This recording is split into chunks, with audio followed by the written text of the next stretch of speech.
Hey folks, so we are going to compare on the right the Gigabyte B660 Gaming X Ax DDR4, and on the left the MSI MAG B660 Tomahawk Wi-Fi DDR4 motherboard.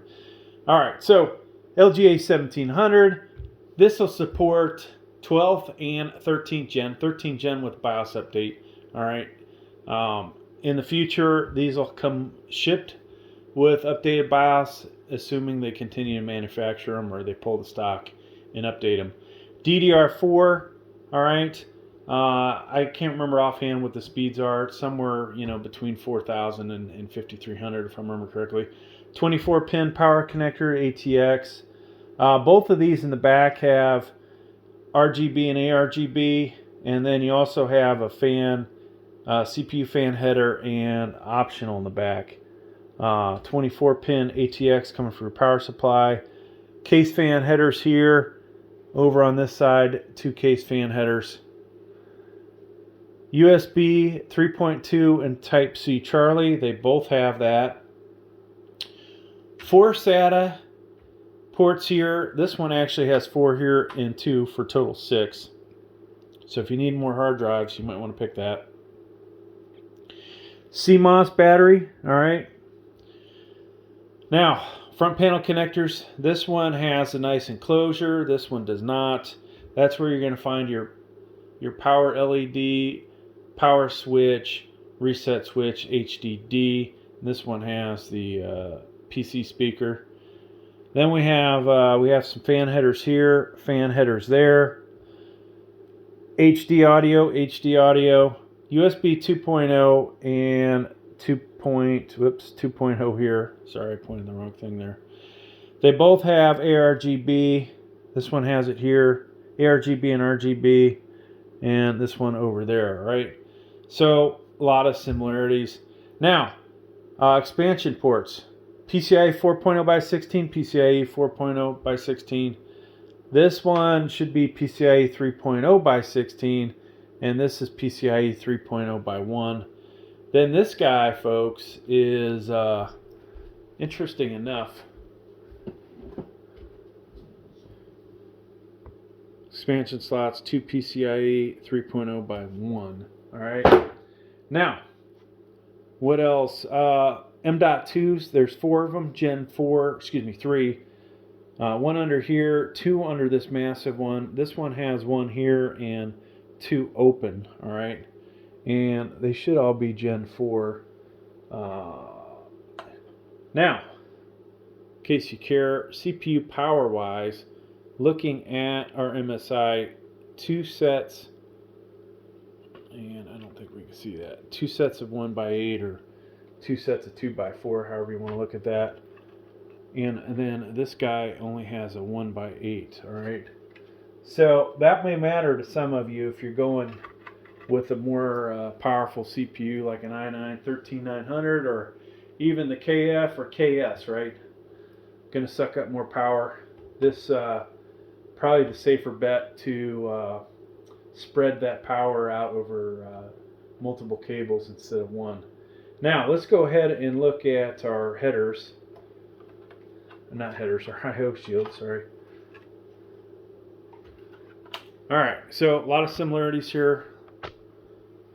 Wi-Fi 6, all right. 4 USB 2.0s, 2 there, 2 there. This has HDMI and DisplayPort, same as over here.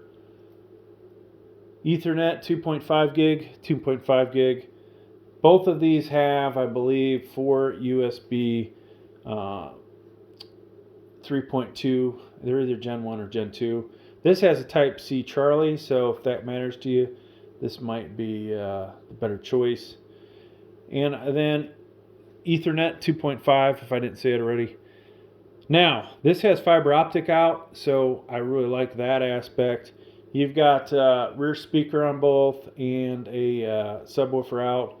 Then, of course, the common line out, headphone out, and microphone. All right, so a lot of similarities on these. Now, folks, between these two, I like this one a lot, right? If you're going 12th gen, right out of the box, this thing has better features.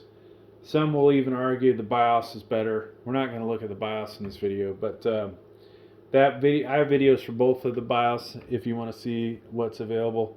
Now, one thing that this does not have that makes this one over here on the right maybe a little better for 13th gen should be this one. This has a BIOS flashback button, so I can pretty much hook up a power supply, plug in a USB with formatted a FAT32 with the BIOS file on that thumb drive. Insert that into the appropriate USB port. One of these is specific for the update. Power, energize everything, hit this button, and then boom, it'll update the BIOS without having CPU, without having RAM, or without having a graphics card installed. You can update the BIOS.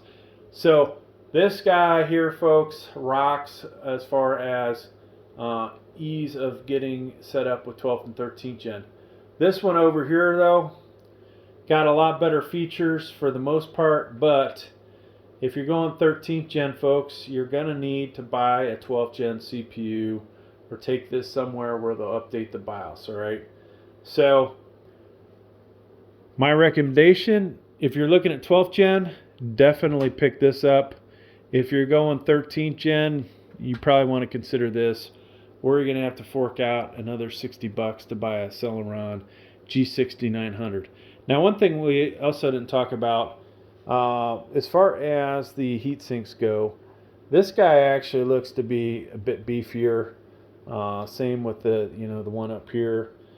Now, I know the Gaming X is direct 8+1+1 phases hybrid digital VRM solution with Dr. Moss. Can't remember offhand what the MSI is, but this heatsink looks better, but the fact this has the ability to bring more power in, it's without doing benchmarks, which I probably need to do to really find out how good this thing performs.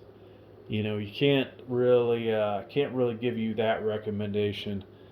Definitely, i5 range, either one of these is going to be about the same. When you get up there, the i7 13700K, if you're going to run it in one of these motherboards, or the i9, this may end up being a better motherboard for that. But this has better looking heat sinks. So, of course, heat sinks, surface area and materials all matter, right? So, it's unknown whether this one really is better than that one. But my best bet is somebody that's got a mechanical engineering degree and taken heat transfer. I would say this has the better heat sinks.